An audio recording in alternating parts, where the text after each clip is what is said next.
Ok, amém? Então, bem-vindos à nossa aula de Teologia do Antigo Testamento. Nós estamos na página 28 da apostila e nós estamos trabalhando aqui a primeira era que começou lá na página 24, né? A primeira era do Antigo Testamento, que é a era edênica. Edênico justamente porque fala sobre o Éden, onde tudo começou, né? E hoje nós vamos dar continuidade aqui na criação do mundo e do homem, tá?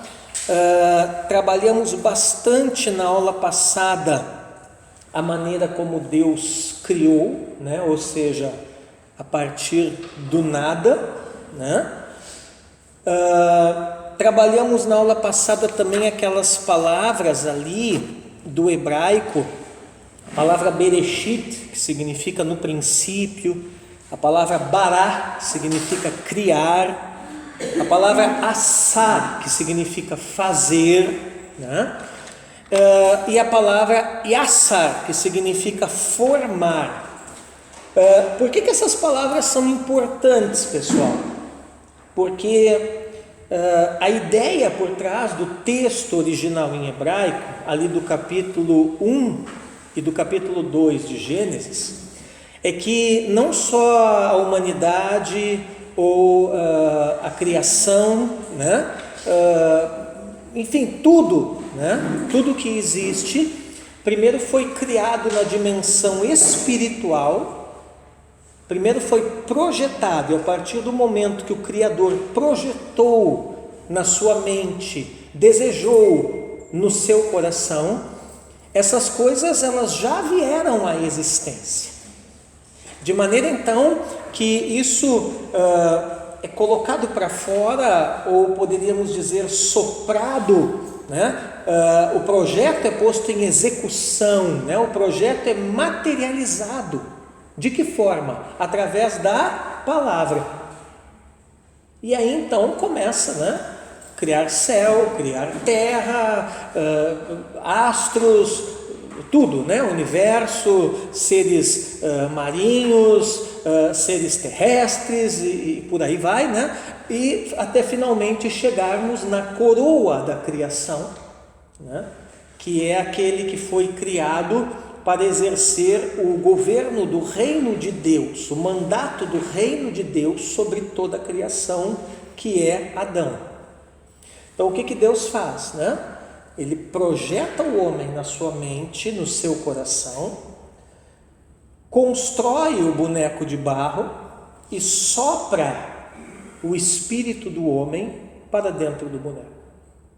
E a partir do momento em que isso acontece, né? Nós temos espírito humano que é soprado pelo Espírito de Deus. Nós temos o corpo que Deus cria a partir do barro, do pó da terra.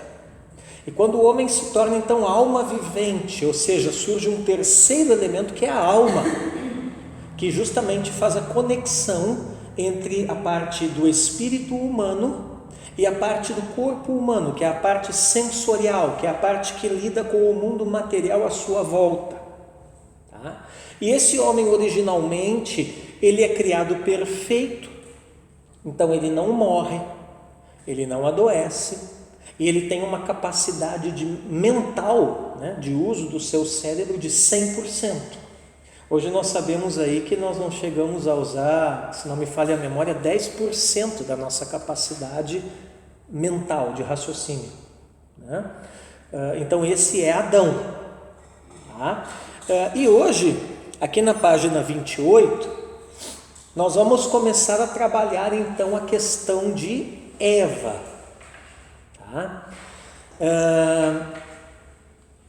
E apesar de se originar também das mãos de Deus, é importante entender que quando se fala de Eva, né, a palavra no original hebraico muda, é a palavra banar.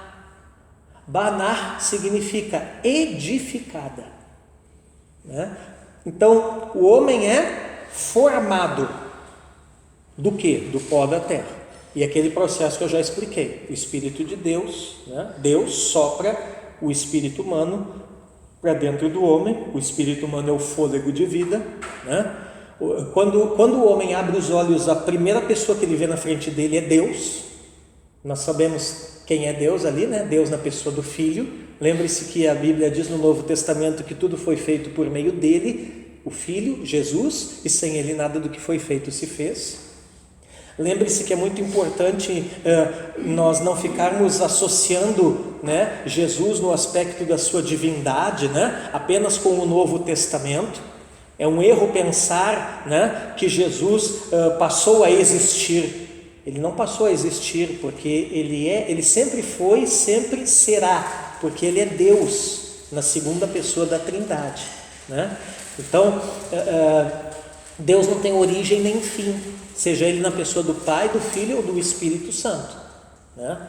Então o que acontece lá no Novo Testamento, né, é que o Verbo se faz carne, ou seja, Deus na pessoa do Filho encarnou, e depois lá na cruz ele morre, ou até poderíamos dizer, sai da carne, desencarna, mas não no sentido aí que os espíritas pensam essa palavra, né, mas simplesmente no sentido de alguém que sai do corpo humano, né? E aí ele volta para o seu estado de glória, né? À direita do Pai e tal, e depois João lá no Apocalipse, tudo vai ver ele, né? Na simbologia do Cordeiro, tanto é que João vai falar do trono de Deus e do Cordeiro lá no Apocalipse, tá? Então é importante entender isso. Jesus, Deus Filho, né? Ele está ali presente no momento da criação. O Pai concede o fôlego de vida, o Pai estrutura, o Pai cria o projeto, ok? O Filho executa o projeto. Então tudo que foi feito, a criação, as criaturas, o homem, foi feito por intermédio dele. Quem? Jesus. Sem ele, nada do que foi feito se fez. Então o Pai é o projetista, o Filho é o executor e o Espírito Santo vai ser o mantenedor, vai ser quem faz a manutenção, vamos assim dizer, para vocês entenderem melhor, da criação, tá? Diga, de Santi. Professor, o senhor disse que a primeira pessoa que Adão viu foi Jesus? Sim. Então, subentende-se que ele já tinha corpo no céu. Sim, como é que eu vou te dizer? Aí nós usamos a teofania, lembra? Quando aparecem as manifestações no Antigo Testamento, aquela expressão, inclusive em letras maiúsculas das Bíblias de vocês, o anjo do Senhor, né? Então Adão vê um ser espiritual. Os antigos do Antigo Testamento falavam de anjo porque era o mais próximo no linguajar deles para descrever aquele ser, né? Agora você vê, por exemplo, quando ele está com Sadraque, Mesaque e Abednego da fornalha, o rei Nabucodonosor já usa uma outra expressão, ele diz, é semelhante ao filho dos deuses, porque era o mais próximo que Nabucodonosor entendia. Sim, Jesus tem corpo. Qual corpo? O mesmo corpo que ele tem hoje, o corpo glorificado. Então o corpo que Jesus passa a ter depois da ressurreição, que é um corpo glorificado, né? Ele está ali com os seus discípulos, mas ao mesmo tempo ele atravessa uma parede, só que ao mesmo tempo ele também come um pedaço de peixe, né? E depois ele sobe aos céus com esse corpo glorificado. Esse corpo glorificado é o mesmo que Jesus tinha ali e que ele estava executando a criação. Parece um negócio meio doido, né? Entendeu? Porque assim, por que para nós é difícil? Vocês ficam me olhando com uma cara assim que parece que eu sou meio doido, mas é isso mesmo. Por que parece que para nós é um pouco difícil entender essas coisas? Porque nós trabalhamos com categorias de tempo. Então nós estamos muito presos a passado, presente e futuro. Agora, quando nós falamos de Deus, Deus está fora do tempo, Ele está além do tempo. Por quê? Porque se Deus estivesse dentro do tempo, o tempo o conteria. E alguma coisa que viesse a conter Deus essa coisa se tornaria Deus. Deus não pode ser contido por nada nem por ninguém. Por quê? Porque Ele é eterno. Ele é imanente, né? Então o que acontece? Quando a coisa fala de Deus, seja Ele na pessoa do Pai, do Filho ou do Espírito Santo, passado, presente e futuro não vale. Entende? Quer dizer, está tudo acontecendo ao mesmo tempo diante do trono de Deus. E Ele não tem problema nenhum e não se atrapalha em nada com isso. Afinal de contas, Ele é Deus. Ele consegue lidar perfeitamente com tudo embolado acontecendo ao mesmo tempo. O tempo é justamente também criação para situar a criatura. Olha que legal, se fosse você até adotava essa. O tempo também é criação, para situar a criatura. Então nós que precisamos do tempo, não Ele. Aí você vai dizer, tá, mas Jesus encarnou e viveu entre nós, e aí estava ali, passado, presente e futuro. Sim, mas aí é quando Deus decide entrar no tempo. E depois Ele entrega a sua vida, lembra-se?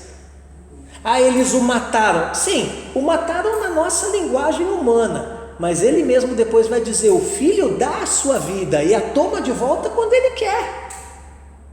Então não é que eles o mataram, é que Ele se entregou, né?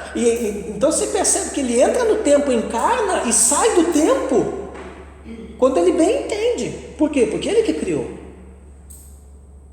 E aí você percebe o quê? Né? Que isso também faz de Jesus Deus. Por quê? Porque Ele consegue entrar dentro do tempo, né? Mas não se dominar, não se deixar dominar, não ser afetado pelas contingências do tempo.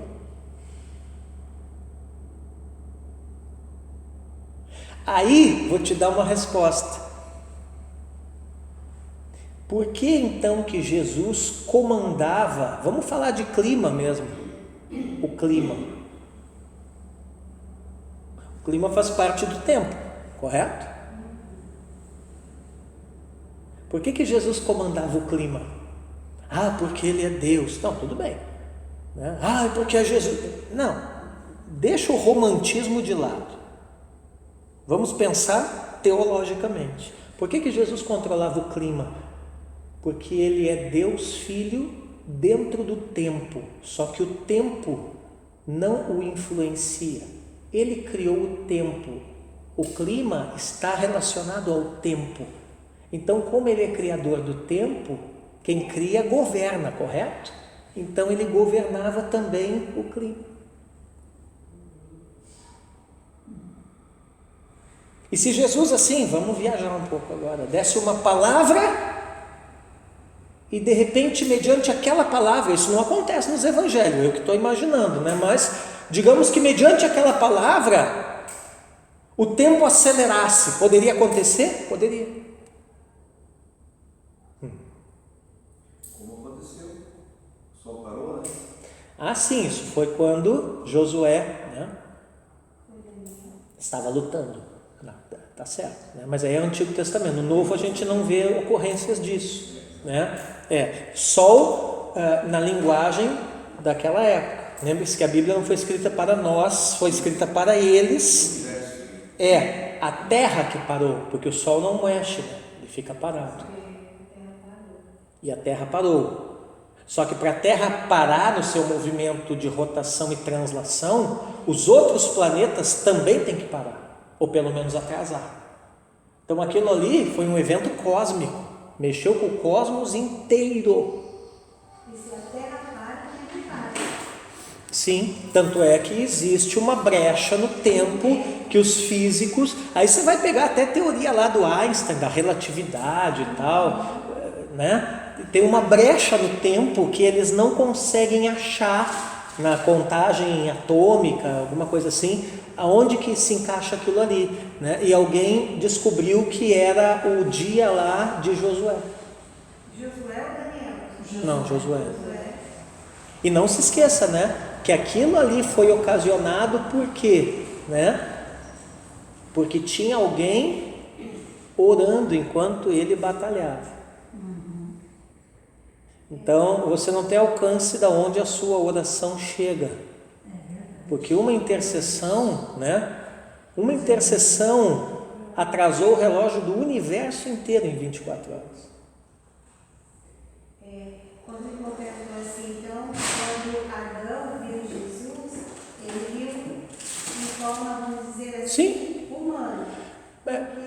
Um corpo glorificado. Isso, não humano, não Sim, humano sim. carnal, vamos dizer assim, Sim. mas humano, porque ele fala assim, façamos a nossa imagem e a nossa semelhança. Sim. Então aí já mostra que Jesus realmente tinha forma ou a aparência de um homem Sim. normal.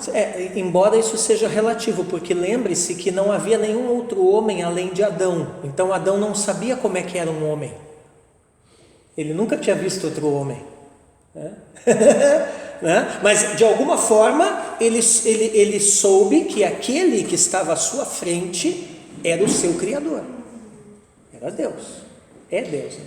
E outra coisa sobre o tempo, pastor, quando lá em Gênesis fala assim, e houve tarde e manhã, e houve o primeiro dia. Isso também não tem a ver com o tempo? Tá. Com a criação? Isso, os veteranos, quando entrarem em história das religiões, vão ficar doidos com isso daí junto comigo. Tem a ver. Mas aí tem um monte de teoria em cima disso aí. Tá? Dia da criação tem várias maneiras de se interpretar isso. Mas tem a ver com o tempo. Seja dia de 24 horas, seja uma era. Tem a ver com o tempo. Tá? Então, a Eva, pessoal, olha onde que você foi entrar hoje, né, irmã? Bem-vinda, é a Carol. Né? Bem-vinda, Carol. Tá bom? Então, a Eva, pessoal, ela é edificada, tem diferença. Banar, né? Pelo Senhor, a fim de que fosse garantida a sua proximidade de Adão.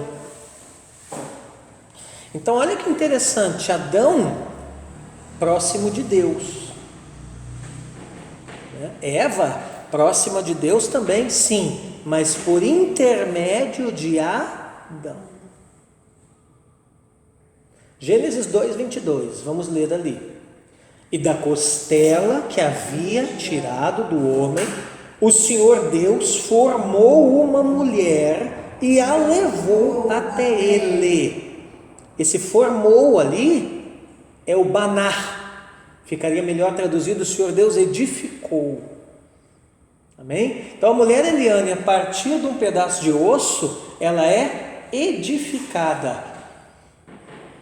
Por isso que a mulher tem que ser edificadora. Por isso que a mulher sábia edifica. Quando a mulher edifica, ela está voltando à sua origem. Ela está simplesmente sendo aquilo para o qual ela foi criada para ser. Agora, quando ela se torna uma destruidora, ela está negando a sua natureza. Por quê? Porque o destruidor não é o homem, mas sim o diabo. Né? E ela tinha de ser osso dos seus ossos e carne da sua carne. Olha Gênesis 2:23. E o homem disse: esta afinal é osso dos meus ossos e carne da minha carne. Será chamada varoa, porque do varão foi tirada. Seu desejo será para o seu marido, e ele a governará. Ah, não, isso aqui é outra coisa. Um pedaço de versículo que foi parado no slide. Enfim, está na apostila de vocês esse pedaço? Não, então é eu que viajei no slide, desculpe. Tá? Não, é o slide que está errado, depois eu corrijo. Então, agora, o que é importante perceber aqui? Homem é terra, mulher é osso. Osso duro às vezes. Por isso que o homem não aguenta dor, porque o homem é barro. Meu irmão, se encravar minha unha, pronto, Eu já estou indo na UPA tomar uma benzetacil, alguma coisa assim. Agora a pastora não, pode ser até que corte um pedaço do dedo, ela enrola um negócio, continua lavando louça, tá nem aí, né? Imagine, irmãos, né? Imagine esse negócio, se fosse para nós ter filho, rapaz, você imaginou? É ruim que eu vou deixar um cara chegar com um bisturi, abrir minha barriga e tirar um negócio lá de dentro, mas nem que me mate. Né? Eu não sei o que é pior, se é o cara cortar a barriga e tirar alguém lá de dentro ou sair do modo natural. Das duas maneiras, aos nossos olhos masculinos, parece um horror isso aí. Agora a mulher não, tira de letra. Né? Então, detalhe importante a perceber é que o homem estava tão ligado à terra, agora preste atenção, que da mesma forma como a sua estrutura e destino foram alterados pela queda, toda a natureza foi impactada. Então, por que o pecado de Adão amaldiçoou a terra? Porque ele era terra.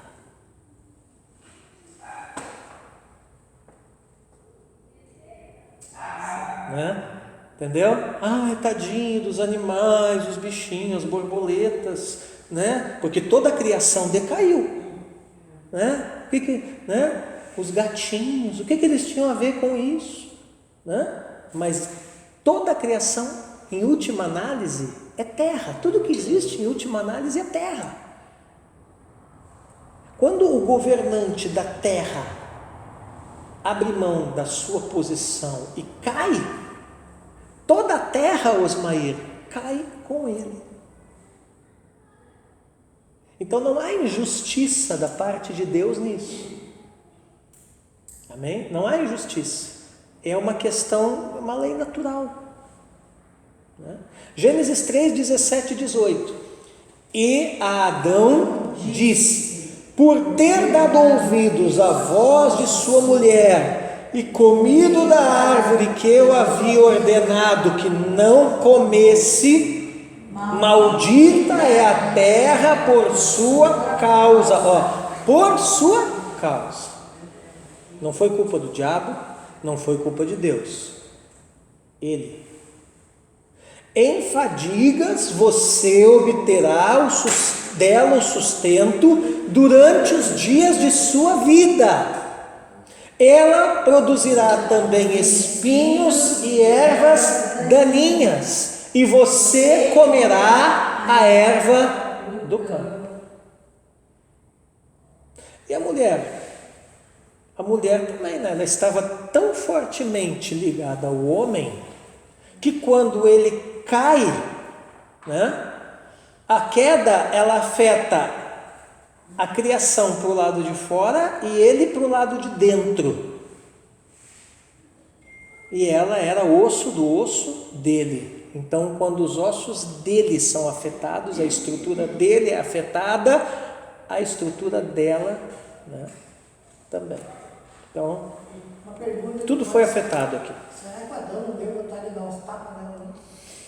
Olha, não duvido. Quando eu chegar no céu, eu vou perguntar para o Adão.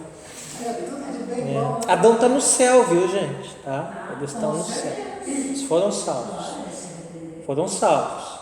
Mas e que evangelho que foi pregado para eles? O próprio Deus pregou o evangelho quando disse: vai vir um dia em que o fruto do ventre da mulher esmagará a cabeça da serpente e esta lhe ferirá o calcanhar. Ali é uma promessa de redenção. Quando Adão e Eva creem nessa promessa, apesar deles, pastora, terem que experimentar os efeitos do pecado, né? A salvação não é assim? Você recebe uma palavra de Deus, você se arrepende e crê e é salvo. O mesmo processo aconteceu com eles. Amém? Nossa, isso é hora de estar na frente da sua casa. Gênesis 3,16, vamos ler.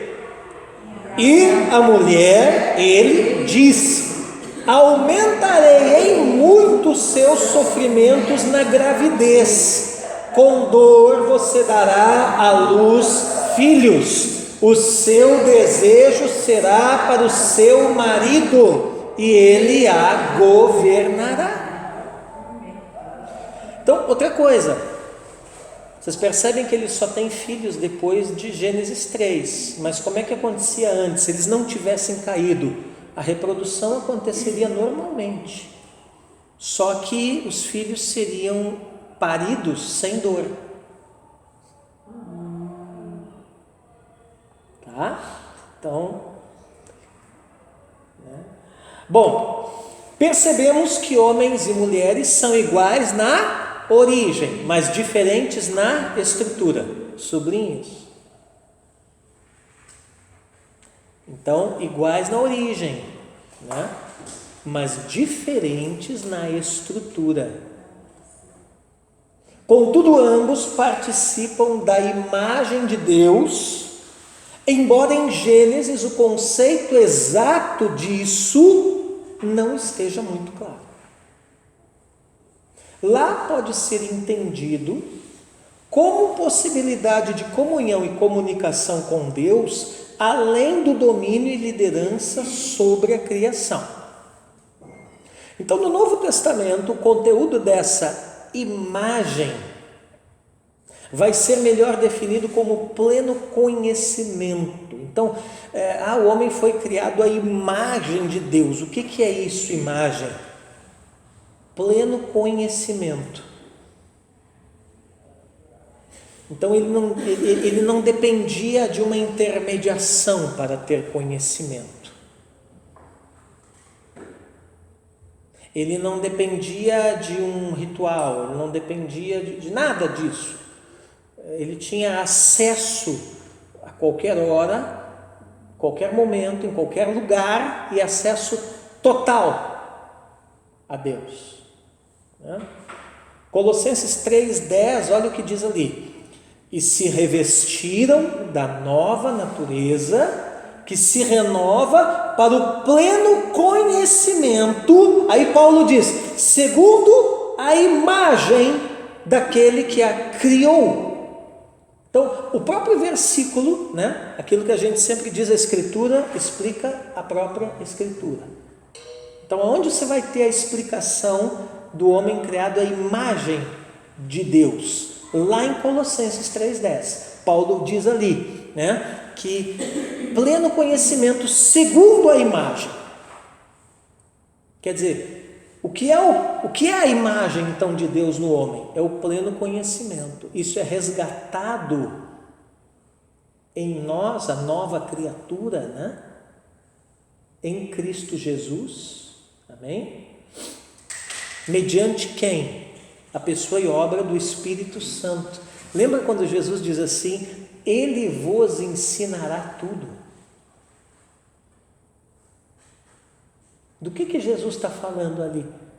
Ele vos dará o pleno conhecimento de novo, como Adão e Eva tinham.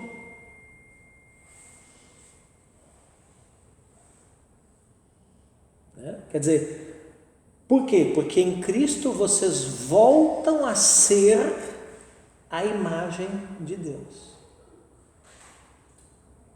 Então, o que eles perdem em Gênesis 3? Esse conhecimento. Amém? Quer dizer, eles se tornam a semelhança apenas de Deus, mas uma semelhança muito vaga. Mas essa imagem de Deus neles, esse pleno conhecimento de Deus neles, perde-se com o pecado e é resgatado depois em Cristo.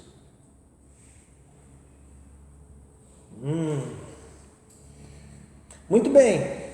Então, pleno conhecimento, retidão e santidade também é a imagem de Deus. Efésios 4:24. E a se revestir da nova natureza, criada segundo Deus em justiça e retidão, procedentes da verdade. Então, o que Paulo está dizendo aqui? Que nós em Cristo temos uma nova natureza. Nós não somos o Adão remendado, o Adão consertado, o Adão melhorado. o Adão convertido. Não, o Adão morreu. O Adão em nós, a natureza adâmica em nós morre em Cristo. Ela não tem conserto, ela tem que morrer. E a partir do momento que ela morre em Cristo, gera-se uma nova criatura. Quem é Cristo então? O último Adão. Por que último? Porque depois dele não vai ter mais nenhum outro. Como assim último Adão, professor? Adão no sentido de que assim como o primeiro Adão foi o pai de todos os homens que vieram depois dele, né? E todos nascem então em pecado, porque a matriz se tornou defeituosa, né? Tudo que for cópia também tornar-se-á defeituosa, correto? Jesus, o último Adão, é perfeito. E aí então todos aqueles que são transformados e têm resgatado em si a imagem de Deus pela pessoa e obra de Jesus, eles também serão perfeitos. Ou, como diz a Escritura, vão sendo aperfeiçoados.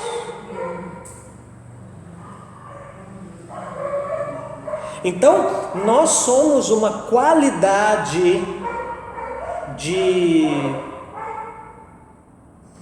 humanos, vamos assim dizer, que não é a de Adão.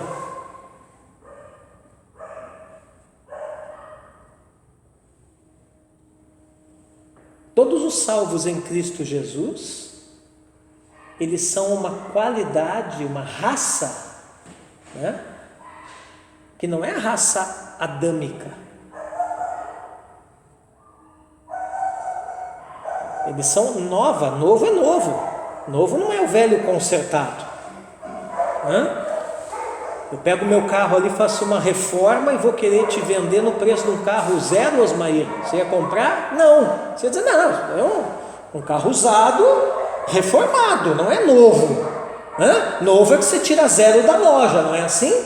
E zero da loja foi feito na fábrica, não é assim? E nunca antes existiu até ser feito na fábrica, não é assim? Então assim é a nova criatura.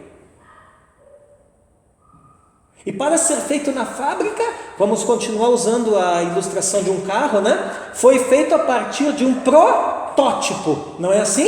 Quem é o protótipo, o modelo? Cristo.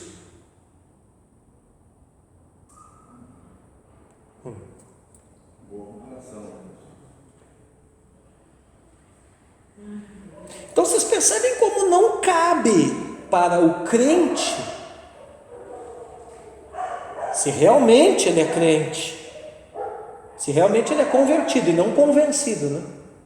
Não cabe para ele e para ela o comportamento adâmico. Por quê? Porque de fato, se somos convertidos, não temos mais nada a ver com o Adão. Nem descendente dele mais nós somos. Temos tudo a ver com quem? Com o último Adão, Jesus. Descendentes dele nós somos. E se somos dele descendentes, então somos herdeiros de tudo o que ele tem. Só que para ter tudo o que ele tem, primeiro precisamos nos tornar em tudo o que ele é.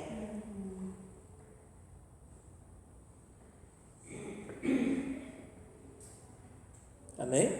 Não queira ter tudo o que ele tem se você não estiver disposto a ser tudo o que ele é. Mas como que eu vou ser tudo o que Jesus é, professor? É impossível. Existe um ajudador. Como é que é o nome dele? Espírito Santo. Mediante o Espírito Santo, num processo, porque o reino é processual, né? Tudo é possível.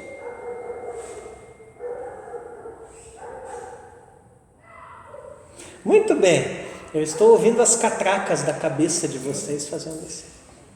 Isso aqui não tem na apostila, mas eu achei muito interessante esse slide e decidi colocar. Olha que coisa engraçada.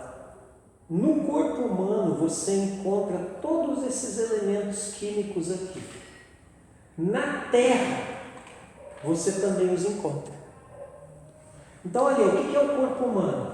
66% oxigênio, 17,5% carbono, 10,2% hidrogênio, 2,4% nitrogênio, 1,6% cálcio, 0,9% fósforo, 0,4% potássio, 0,3% sódio, 0,3% cloro, 0,2% enxofre, 0,106% magnésio, né? Milésimos, né? 0,005% ferro, entre outros. O que tem no pó da terra? Oxigênio, carbono, hidrogênio, nitrogênio, cálcio, fósforo, potássio, sódio, cloro, enxofre, magnésio, ferro. Tudo que tem no pó da terra tem no homem. Por quê? Porque o homem é terra. Amém?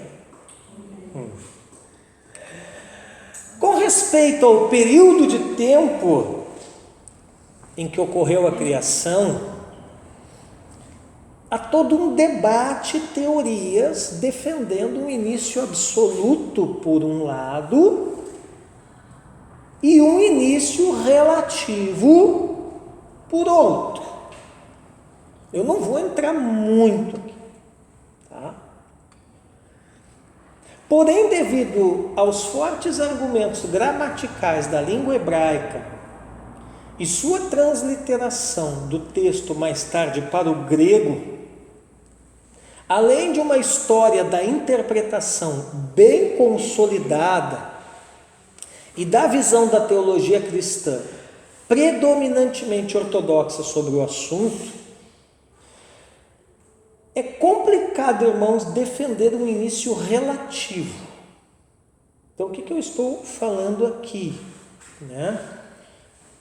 Aquela teoria que os dias da criação não seriam dias de 24 horas, seriam eras, aquela teoria que tudo teve uma explosão, esse tipo de coisa, é complicado defender isso, tá? Então, como não é o assunto da matéria, por isso que eu não vou aprofundar isso aqui, mas nós vamos, num primeiro momento, analisar essa questão da natureza e tempo da criação na perspectiva absoluta, ou seja, como se fossem dias mesmo. Tá? Embora teorias quanto ao início relativo não sejam totalmente descartadas e possam também ser fundamentadas. Tá? Mas isso é outra coisa. Então vamos pensar nos dias da criação agora. Né? Essa palavrinha aqui, pessoal, dia, que aparece na sua Bíblia, é a palavra Yom no hebraico. E quando Moisés, que foi quem escreveu o Gênesis, né, emprega essa palavra, é um termo muito amplo. O significado e o alcance da palavra Yom vai muito além do que a gente pensa em português. Então nós temos um desafio na interpretação da Bíblia, né? Que em primeiro lugar é pensar como eles pensaram naquele tempo, né? E entender que as palavras no texto original elas podem ter uma conotação, um significado muito amplo, algumas delas. Tanto no hebraico quanto no grego, no Novo Testamento. O grego é pior ainda. Então, tem palavras, né? Por exemplo, tem palavras no grego que têm dezenas de significados. Vai depender da maneira como ela aparece na frase. O hebraico também tem algumas coisas assim, né? Por isso que boas traduções da Bíblia nunca são feitas por uma única pessoa. Sempre quando surge uma nova tradução da Bíblia, que seja uma tradução séria, né? Tem uma comissão de intérpretes, de tradutores, de historiadores, de teólogos, de arqueólogos, de sociólogos, de filósofos. Você não tem ideia do que envolve, a quantidade de gente que envolve para fazer uma nova tradução da Bíblia que depois chega prontinha na tua mão, né? Não é um trabalho assim de 1 ano, 5 anos, né? Estima-se que uma nova tradução demora em torno de 30 anos para ficar pronta. E uma revisão demora em torno de 10. Isso eu ouvi dos doutores da Sociedade Bíblica do Brasil, que inclusive é considerada, algumas das melhores equipes de tradutores são os brasileiros. Então, veja bem, essa palavra ion vem da raiz muito pouco usada no hebraico. É uma raiz pouco usada. A raiz da palavra significa estar quente. Quer dizer, dia, sol, né? Calor, estar quente. Lembre-se que aqui também foi escrito num contexto oriental, né? Um contexto seco, quente, desértico, né? Você vai dizer assim, mas hoje fez dia, mas não estava quente, estava nublado, né? Mas lá é outro clima. Isso pode, num primeiro momento, referir-se simbolicamente a um dia. Um dia é o quê? É as horas quentes. Ou literalmente, o que é um dia literal? É do poente, do nascer do sol, né? Do nascente ao poente, desculpe, do nascente ao poente. Pode também se referir a um espaço qualquer de tempo definido. Então é aqui que está a dificuldade. E é aqui que surge um monte de teorias sobre a criação, né? Que eu não entro nessa matéria aqui, porque aqui ainda nós estamos no fundamental. A primeira matéria do nível intermediário, que depois os que estão, né, vão fazer comigo, aí nós vamos entrar a fundo nesse troço aqui, né? Então tem teoria da Terra Jovem, tem teoria da Terra Velha, tem teoria de tudo quanto é jeito. Por quê? Justamente porque a palavra ion é uma palavra que tem vários significados. Pode ser horas quentes do dia, pode ser do nascente ao poente, pode ser um tempo, até uma era. Isso aqui pode ser um dia de 24 anos ou 1000 anos. Muito bem. Agora, a palavra que representa o mais básico conceito de tempo no Antigo Testamento é a palavra ion. Então, quando nós temos Gênesis 1 e 2, a palavra dia aparecendo, o que essa palavra pode estar indicando? Veja bem, Eliane, pode estar indicando luz do dia, lógico, né? Você acorda, não é assim?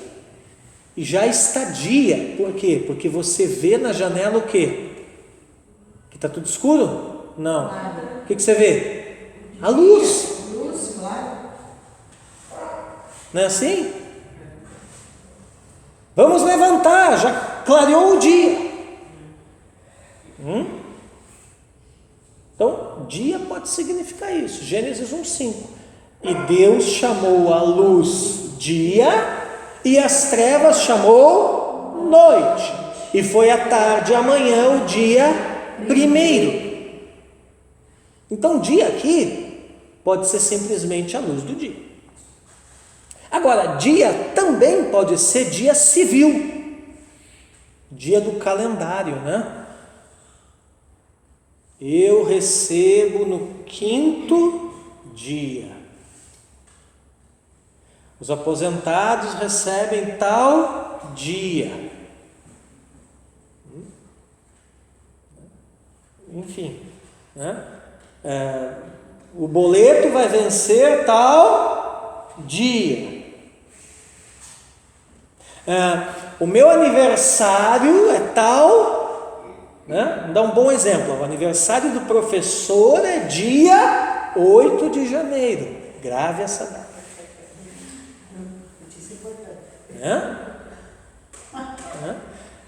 Eu tenho lembrado os meus filhos lá em casa falando assim, 8/8. Só falo isso, eles já entendem o que vai acontecer 8/8. 8. Oi? Sentiu? O primeiro presente eu já ganhei adiantado. Aliás, os 2 primeiros presentes eu já ganhei adiantado. Adivinha de quem?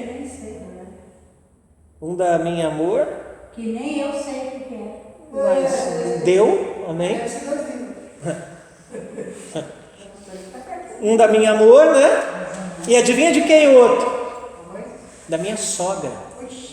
Deu uma oferta para ele. Minha sogra chegou e disse assim: compra lá um presente para você. Diga amém.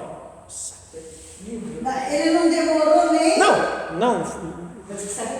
O negócio foi assim: dali 10 minutos a pastora assim guardou o dinheiro. Disse: já usei. Já usei, meu irmão. O livro já está encomendado já. Chegou hoje.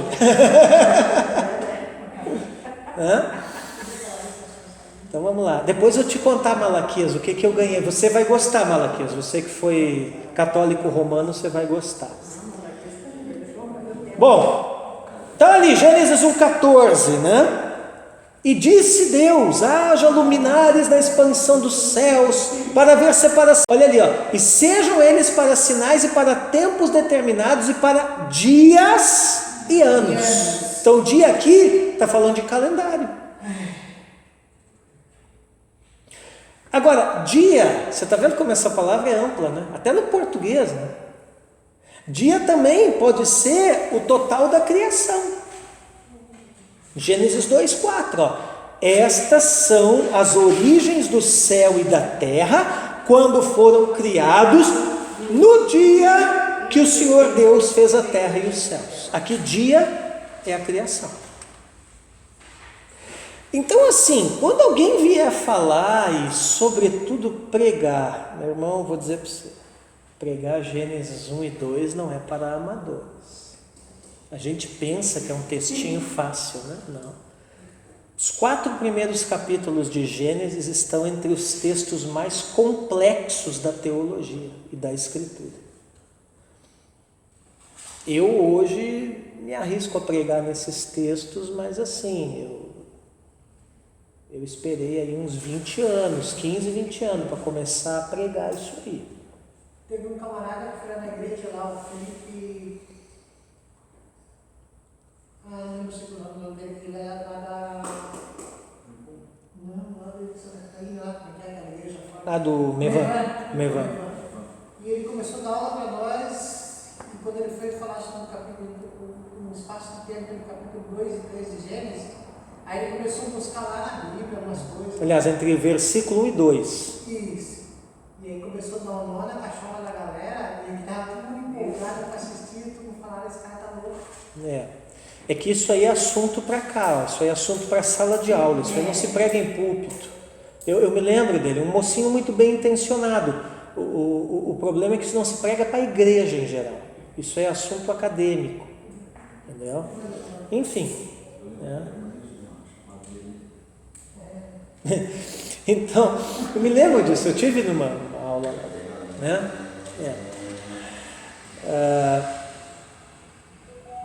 E aquele menino, ele é mestre, entendeu? É isso que dá, você botar mestre para pregar para a igreja e sem ele ter a experiência de dirigir uma igreja.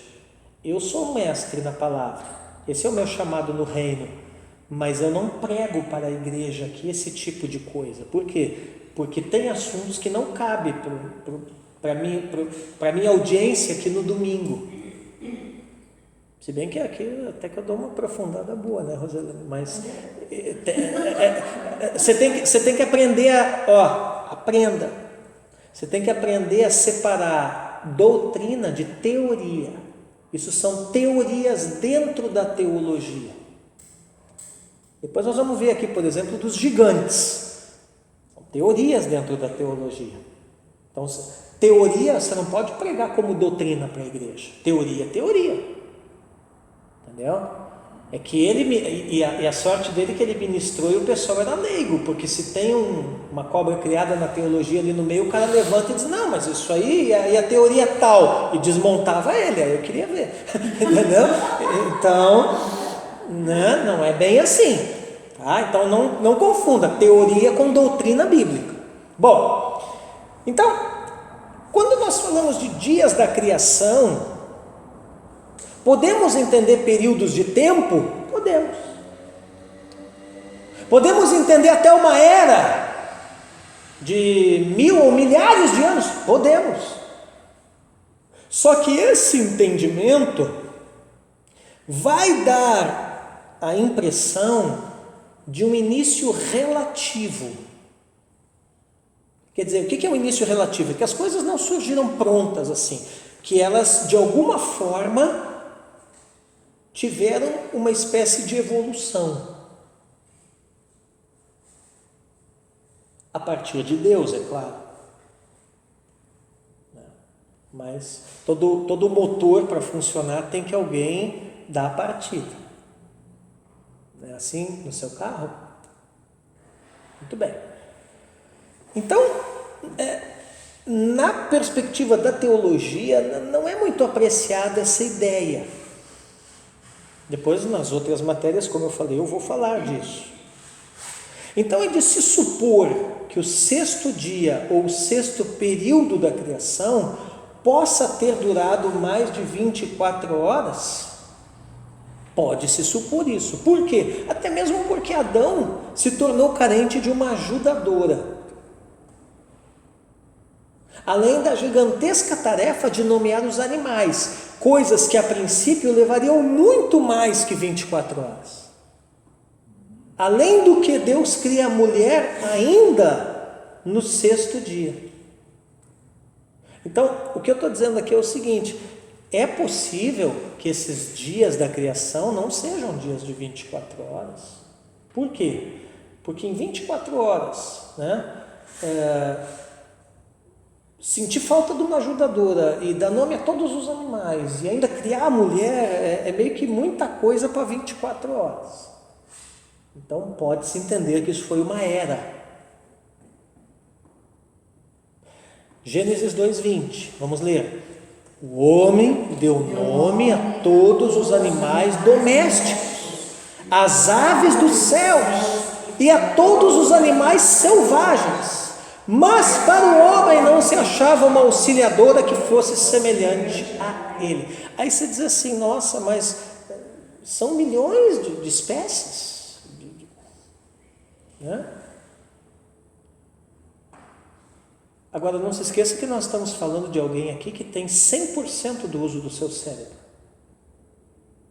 Então para Adão isso não era problema, dar nome a todos os seres. Oi?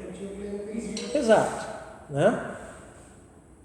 Você lembra que o salmista chega a dizer até que Deus fez o homem um pouco menor do que ele mesmo. Quer dizer, ali o salmista está se referindo justamente a essa capacidade intelectual e essa imortalidade que eles tinham antes da queda, antes do pecado. Tá? De glória e de honra o coroaste, o salmista diz ali. Né? Então é meio que apertado assim, o tempo para dar nome a toda essa bicharada em 24 horas, né? Mas tudo bem.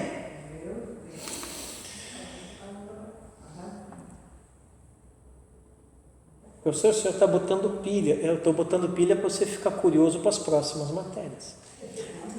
Seja como for, o que sabemos com certeza, Agora, isso eu posso dar certeza para vocês, é que os dias da criação têm o seu ponto alto na criação da raça humana.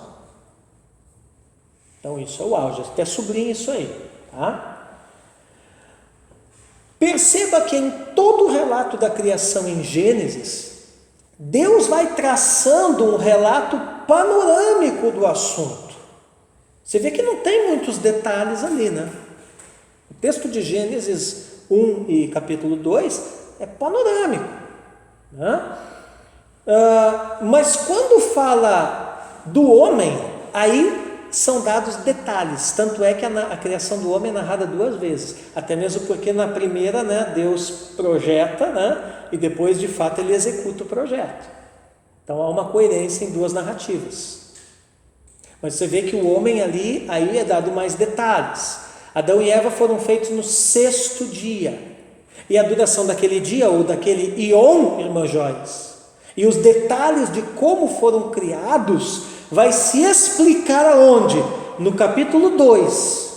Então o capítulo 1 é panorâmico. O capítulo 2, do verso 7 ao verso 25, vai dar os detalhes. Amém? Amém. Sim. Estamos felizes com a Carol, que assistiu meia aula e já fez a matrícula. Bem-vindo. Amém? Glória a Deus. Então, continuando aqui, né? Eu estou na página 30. Muito bem.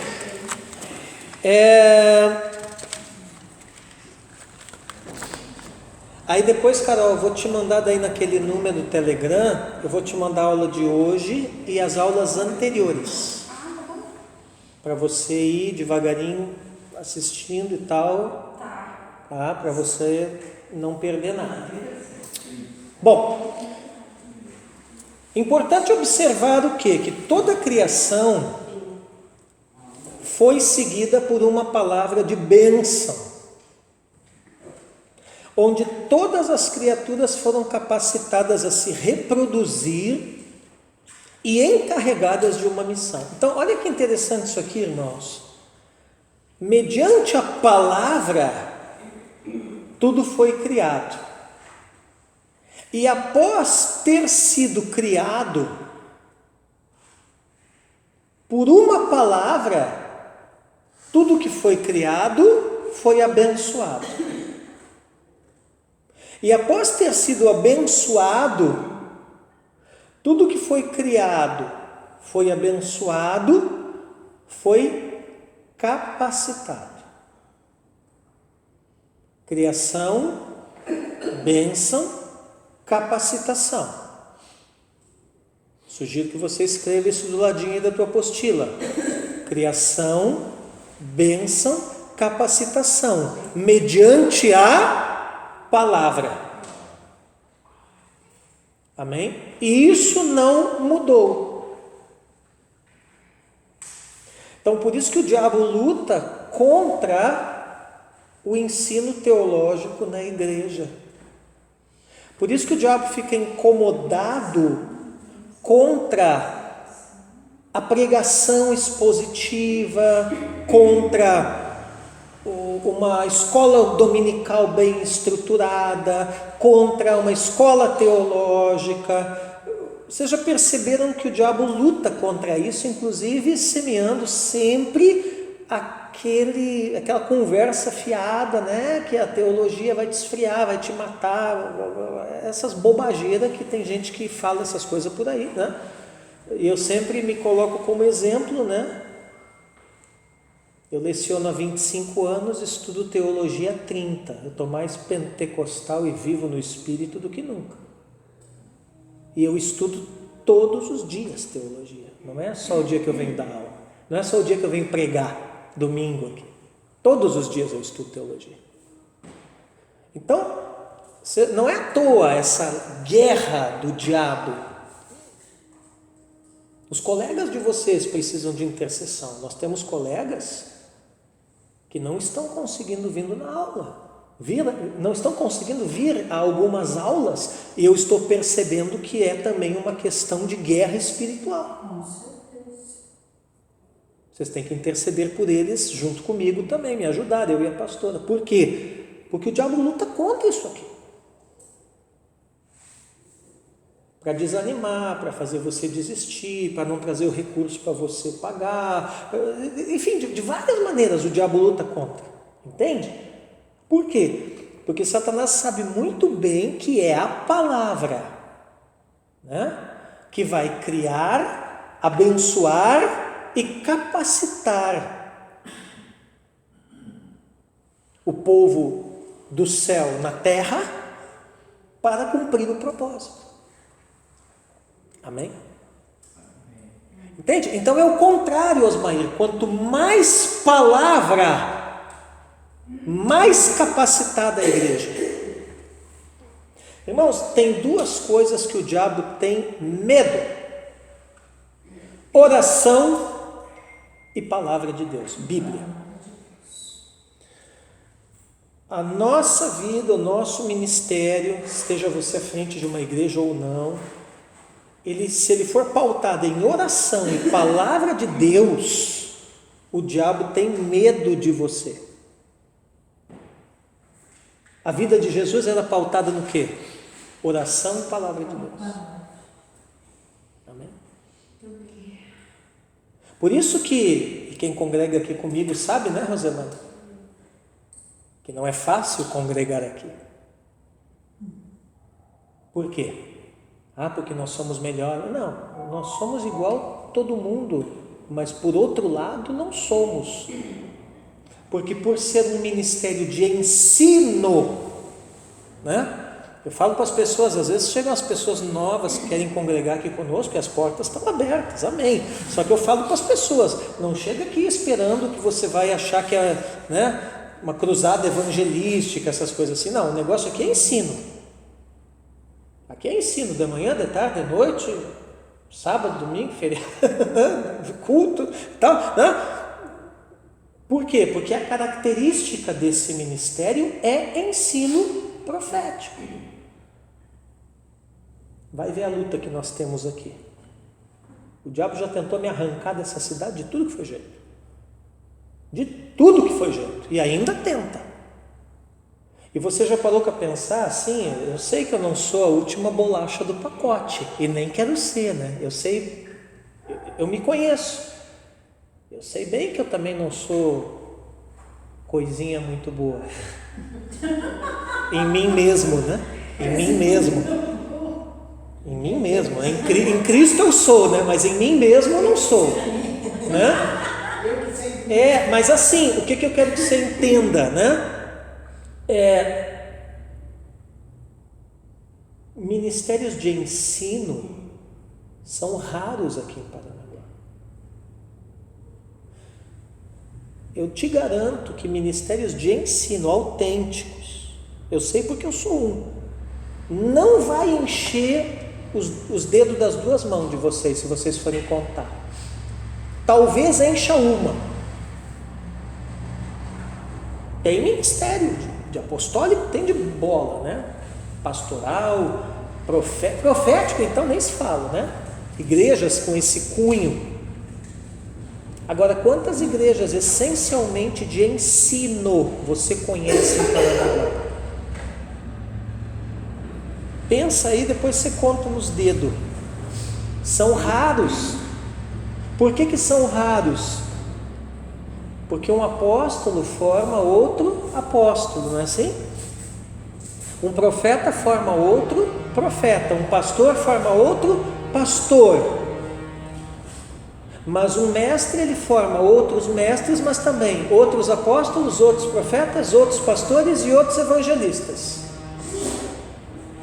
Então o ministério de ensino, o ofício de ensino no reino, não estou falando de quem é professor de escola dominical. Uma pessoa pode ser professor de escola dominical e ser um ministério de evangelista, por exemplo. Não tem problema nenhum com isso. Estou falando de ofício de ensino. Eles são raros porque eles formam os outros 4 dos 5 ministérios e outros conforme a sua própria espécie. Então o diabo faz uma guerra contra esses ofícios, entende? E o diabo tenta tirar de tudo quanto é jeito da cidade. Por quê? Porque é justamente o ministério de ensino que vai fomentar o quê? Aquilo que o diabo mais tem medo nas igrejas: palavra. Palavra. O diabo quer que a igreja fique perdendo tempo, né? Perdendo tempo. Não sou contra, tá? Não sou contra a programação, nada disso. Mas vocês já pararam para pensar quantas programações de igreja tem por aí que muitas vezes é pura perda de tempo? É mais um entretenimento ali para o pessoal, tal. Eu me lembro quando eu assumi a igreja lá no Beira Rio, tinha uns negócios lá de programações assim muito esquisitas, sabe? Que no fim aquilo ali não edificava ninguém, não salvava ninguém, não transformava, era perda de tempo, era festeirê de igreja e pronto, não saía daquilo ali, entende? O diabo não está incomodado com essas coisas, pelo contrário, se os crentes estiverem ocupando tempo com isso, para ele é melhor. Ele até incentiva, está tudo certo. Agora bota a igreja para orar, levanta uma escola teológica, estrutura a escola dominical na sua igreja local, vai ver o que acontece. Vai ver o que acontece. Ele se levanta em pânico. O diabo entra em pânico com a teologia e com a oração. Por isso que são duas coisas que eu pratico, graças a Deus, né, irmãos? Glória a Deus, todos os dias. A oração e o estudo teológico. Eu não estudo teologia só o dia que eu dou aula ou o dia que eu prego, eu estudo todo dia. Entende? Então olha ali, Gênesis 1:22. E Deus os abençoou, dizendo: sejam fecundos, multipliquem-se, encham as águas dos mares, e na terra se multipliquem as aves. Amém? Você percebe que é tudo mediante a palavra. A raça humana também participa desta bênção como parte da criação. Contudo, tem um aditivo específico de bênção por ser detentora de uma dádiva específica, a imagem de Deus. Então, Gênesis 1, 26 ao 28, vamos ler. E Deus disse: façamos o ser humano a nossa imagem, conforme a nossa semelhança. Tenha ele domínio sobre os peixes do mar, sobre as aves dos céus, sobre os animais domésticos, sobre toda a terra e sobre todos os animais que rastejam pela terra. Assim Deus criou o ser humano à sua imagem, a imagem de Deus o criou, homem e mulher os criou. Só um pouquinho, você percebe aqui? Homem e mulher os criou, o projeto. Mas depois o homem, ele formou, e a mulher, ele edificou. Percebe? O projeto é uma coisa, a execução do projeto foi outra. Claro que tudo partindo de Deus. Continue.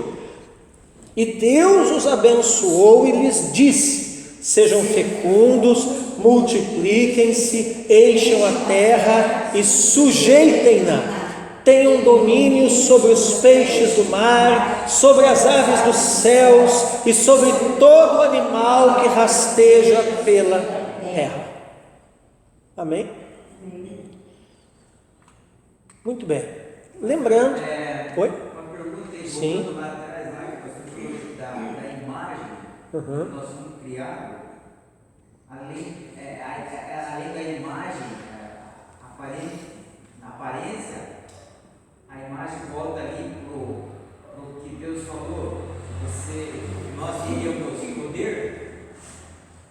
É assim, a imagem ela não está relacionada à aparência. Tá? Porque quando usa até a palavra imagem, dá A gente associa na nossa cabeça, né, a palavra imagem. As pessoas associam isso. A gente associa imagem com aparência, mas imagem ali está relacionada a algo mais subjetivo, está relacionada a conhecimento. Conhecimento no sentido de intimidade. Entendeu? Então, tipo assim, vou lhe dar um exemplo. Meu filho Esdras é a minha imagem no sentido de que eu tenho um conhecimento íntimo de quem ele é. Por quê? Porque eu, como pai, introduzi os conceitos nele. E por outro lado, ele vai ter um conhecimento íntimo de como eu sou. Por quê? Porque ele, como filho, recebeu de mim e viu e vê em mim esses conceitos. E a mesma coisa quem tem filho aqui. Quando o seu filho faz uma coisa, ou sua filha, que sabe, quando seu filho ou filha faz uma coisa que você não vai aprovar, você precisa dizer para ele que não aprovou? Não. Na verdade, antes mesmo de fazer, ele já sabe que você não vai aprovar. Por quê? Porque ele sabe como é que o pai pensa, como é que a mãe pensa. Ela sabe. Eles sabem como é que a família funciona. Não é assim? E quando você vai falar alguma coisa ou tomar uma atitude com relação ao seu filho, você sabe até onde você pode ir, não sabe? Sim. Por quê? Porque você o conhece intimamente. Então, assim como é nós com os nossos filhos, vamos dizer assim, num aspecto muito mais amplo, né? Era a questão da imagem ali de Deus neles. Você sabe o que me lembrou, pastor? Aquela igreja universal. Os pastores não são parecidos, mas os trejeitos, a maneira de falar, a maneira de pegar no microfone, são parecidos com o líder deles. Idêntico. Só que aí tem mais a ver com a semelhança, não com a imagem. Exato. Quer dizer, eles são semelhantes ao líder deles. Entendeu? Agora, eles não conhecem intimamente o líder. Não. Eles conhecem a imagem que é pintada do líder. Porque o apóstolo Paulo falou, seja imitador. Como eu sou de Cristo.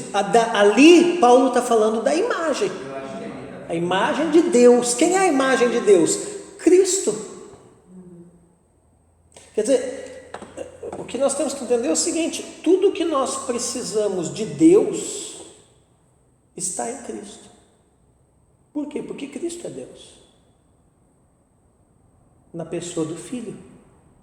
Cristo é Deus que vem até nós. Cristo é Deus que entra no tempo. Como que Deus toca o homem? Através da própria humanidade, quando Ele assumiu a humanidade em Cristo. Mas hoje Cristo está no céu, num corpo glorificado. Ok, mas quem está aqui? Espírito Santo. E o Espírito Santo é o Espírito de quem? De Cristo, que é Deus. E onde ele mora? Onde o Espírito Santo mora? Dentro dos convertidos, dos eleitos, dos salvos. E ele é o Espírito de Cristo, que é Deus. Então, Cristo, na pessoa do Espírito, mora dentro de você. Ele não só toca, ele está dentro. Então, pastor, podemos dizer que só após esse selo é que há uma semelhança 100%? Sim, claro. Na verdade, uma imagem, né? Uma imagem. A semelhança, sabe quando que vai ser semelhança? Quando nós ressuscitarmos ou formos arrebatados, e aí será o corpo glorificado. Aí será a semelhança, que aí semelhante, o mesmo corpo glorificado que Cristo tem, nós teremos. O que ainda nos deixam... Então não é 100%, por quê? Porque ainda o nosso corpo físico nos atrapalha. Porque quando nascem dois gêmeos, aí nós vemos uma semelhança. E aí, com o corpo glorificado, aí nós vamos voltar à semelhança real. Sim, exatamente. Quer dizer, vocês entendem qual é o problema que nós temos? Porque nós temos a imagem de Deus em Cristo, tá? Somos nova criatura, mas a casca, a carcaça, o corpo, a estrutura, tá? Ainda é semelhante, não? Adão. Professor, mas o senhor falou que a gente é uma outra raça, não é a raça adâmica. Mas a estrutura ainda é. E esse é o nosso problema. Por isso que vai ter que ter esse negócio aí do corpo glorificado. Porque nós vamos se livrar por completo. Porque senão, de nada valeria nós estarmos caminhando, galgando para esse fim, se esse corpo não ficasse aqui como... E nós nos viéssemos para um corpo glorificado. Aí vai ser aquilo que Paulo diz assim, que quando isso que é corruptível se revestir de incorruptibilidade. Quer dizer, quando isso que ainda tem alguma coisa a ver com Adão não tiver mais nada a ver, aí sim, 100%, imagem, semelhança de Deus em Cristo.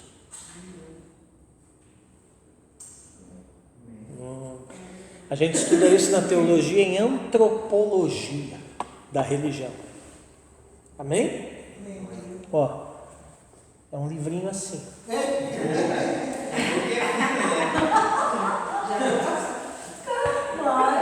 Esse aqui é um que aguarda os senhores veteranos, viu? Na próxima matéria. Esse é um que aguarda. Inclusive até indico, tá? A Teologia Sistemática de Charles Hodge. Esse aqui é uma teologia sistemática muito boa. Muito boa. A gente chama ele de Velho Hodge, porque é um teólogo lá de 1700 e pouco que escreveu essa teologia sistemática. É uma teologia sistemática reformada, quer dizer, aí já segue a minha linha, que é calvinista, né? Mas assim, é uma das minhas tchutchuquinhas essa. Só não pode ficar pela sala, né, pastor? Pela cozinha, esse lado aí, quando tem uma briga, esse daí não, esse daqui para jogar na cabeça do outro. É bem pesado. Dá na cabeça, né? Mas assim, esse tipo de livro é material para consulta, né? É material para consulta. Então, na teologia sistemática, nós vamos começar depois, os alunos mais adiantados, né? Aí nós vamos começar a ver essas coisas, esses bagulho doido aí, tá? E essa é uma das pequenas, viu, Osmair? Tem umas aí que é 4, 5, 6 volumes desse tamanho. Aí é os bagulho doido, né? Tá?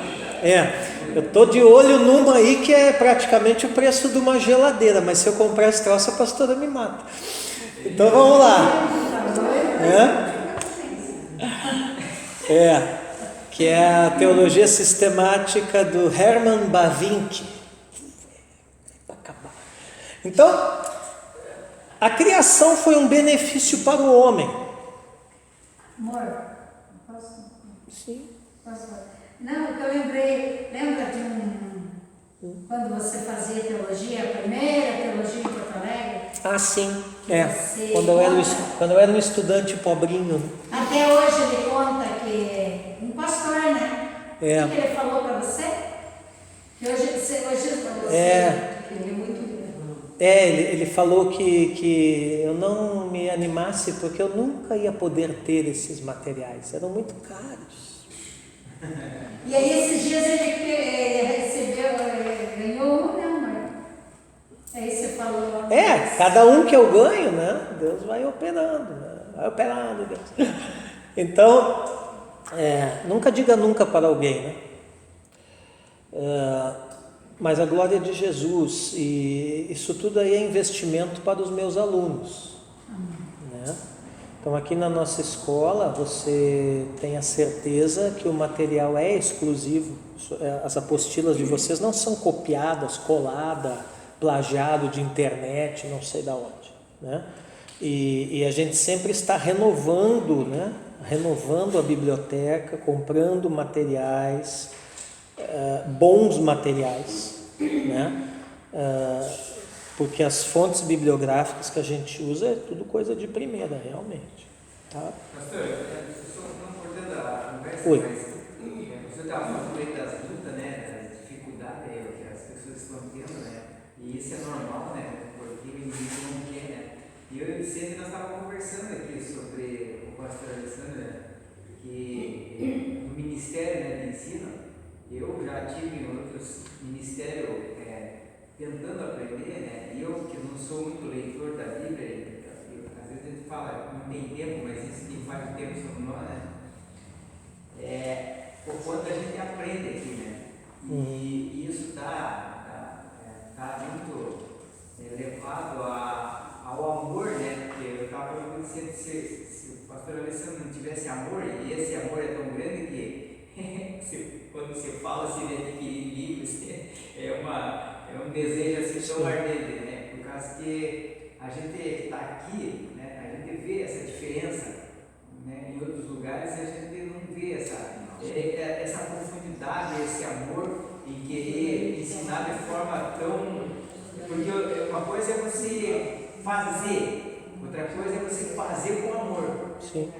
E isso nós temos aqui e podemos dizer Glória a que Deus. Glória a Deus. Que bom, né? É que é o meu chamado. Então, é isso. O chamado é para ser cumprido e cumprido com excelência, né? Às vezes tem gente por aí que diz que tem um chamado e fica fazendo os troços meia boca no reino. Nada a ver, né? Então, a questão é isso. Você identifica qual é o seu chamado, né? E a partir do momento que você percebe qual é, né? Claro que nem todo mundo vai ter o meu chamado. Tem gente que é chamado com um monte de coisa no reino, né? E nem todo mundo vai estar à frente de igreja, entende? A gente... as pessoas nessas últimas décadas ligaram muito chamado com pastor. Então todo mundo achava assim que para ter chamado tem que ser pastor. E aí acabaram até consagrando um monte de gente que nem chamado tinha, entendeu? Então às vezes você pega uma pessoa que é um bom diácono e consagra o cara pastor e estraga ele. Por quê? Porque ele é diácono, ele não é pastor. Entende? Ligar o computador. Oi? Computador. Então, tem que ter muita bateria para me aguentar. Então, e assim, isso nem está relacionado com consagração, entendeu? Tem gente que não é consagrado a presbítero, a diácono, a isso, aquilo, mas ele é o irmão que ele abre e fecha a igreja, isso é um chamado. Entendeu? Ele é o irmão que faz a manutenção das lâmpadas aqui, isso é um chamado.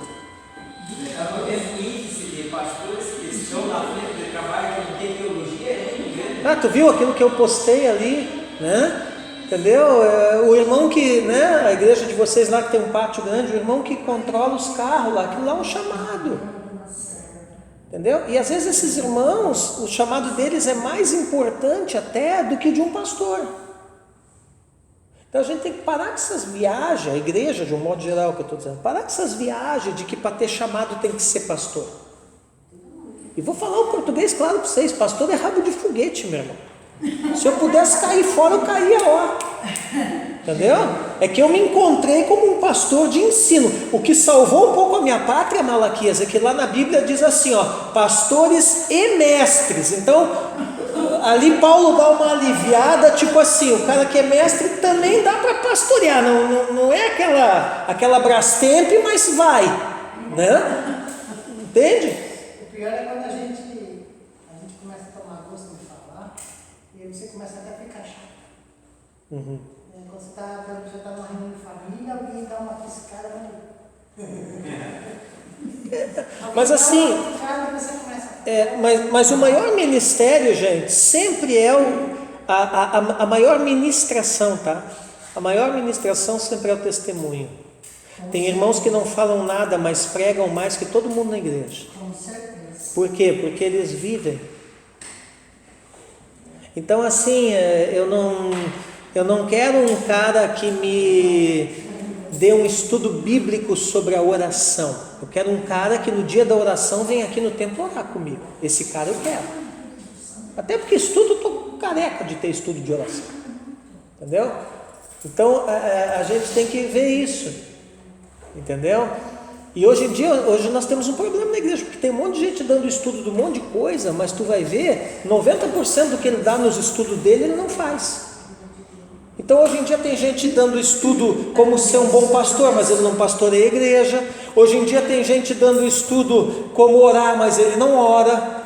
Como jejuar, mas ele não jejua. Como ler a Bíblia e obter o máximo de performance. Aí você vai ver, ele nunca leu a Bíblia. Entendeu? Ou lê só trechinhos. Entende? Né? Então a gente tem que pensar nessas coisas. Né?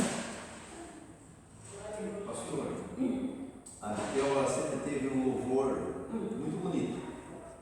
Sim. A pessoa sempre cantou bem e tal.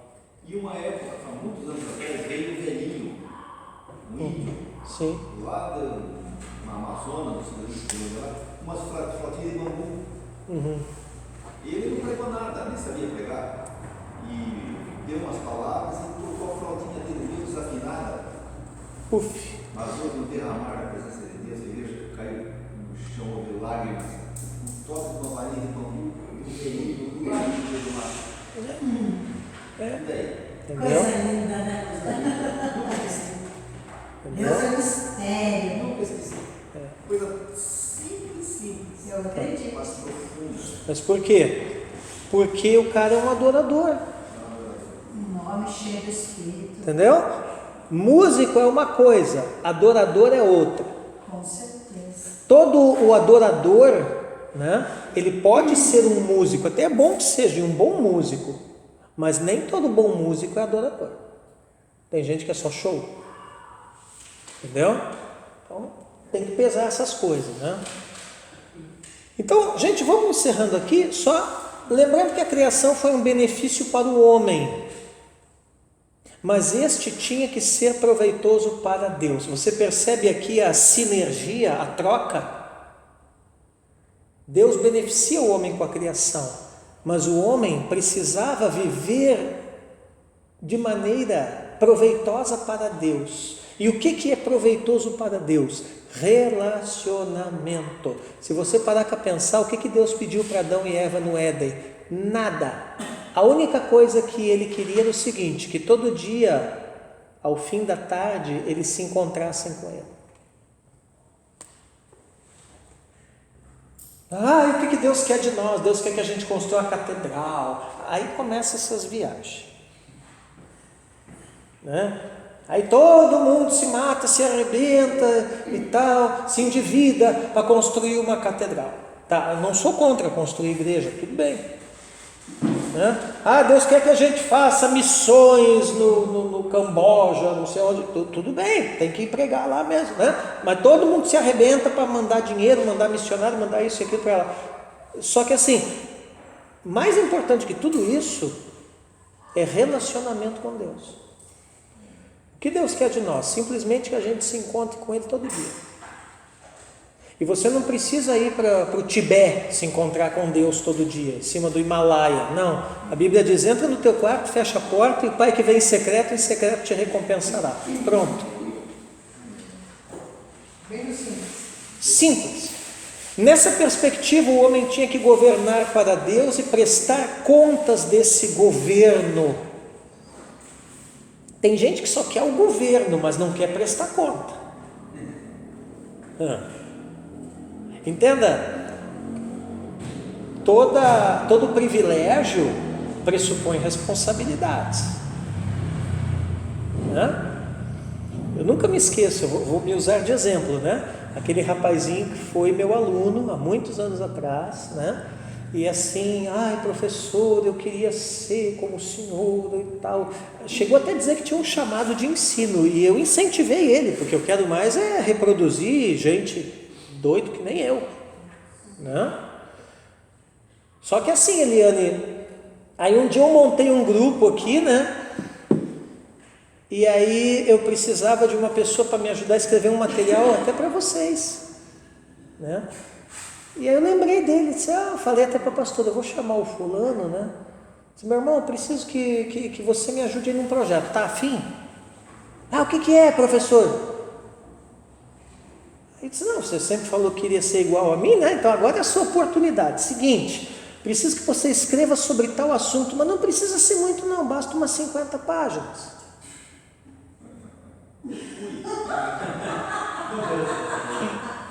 Aí ele assim, mas como é que eu vou pesquisar? Eu digo, não tem problema não, aqui na minha biblioteca eu já separei uns 30 livros para você levar para casa emprestado.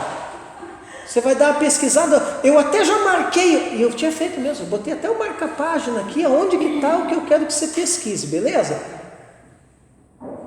Eu tenho que falar com o meu pastor. Eu digo, tá, beleza, fale com o seu pastor, não sou contra, nada contra falar com o pastor. Só que assim, está falando com o pastor até hoje, né? Porque depois eu perguntava, e aí, falou com o pastor, o cara não me respondeu mais, pô. Aí eu digo, sabe uma coisa? Eu vou escrever esse troço aí. E aí, entende? Aí eu percebi isso, quer dizer, o cara me vê dando aula aqui, olha a apostila, ali o meu nome, me vê comprando material, mas vai pagar o preço que eu pago. Quer dizer, todo o privilégio, o ministério, o chamado, tem responsabilidade. Então nisso consistia a missão divina de sujeitar, é a palavra hebraica kabus, e dominar, a palavra hebraica hadam, sem contudo abusar da natureza e ordem da criação. Amém?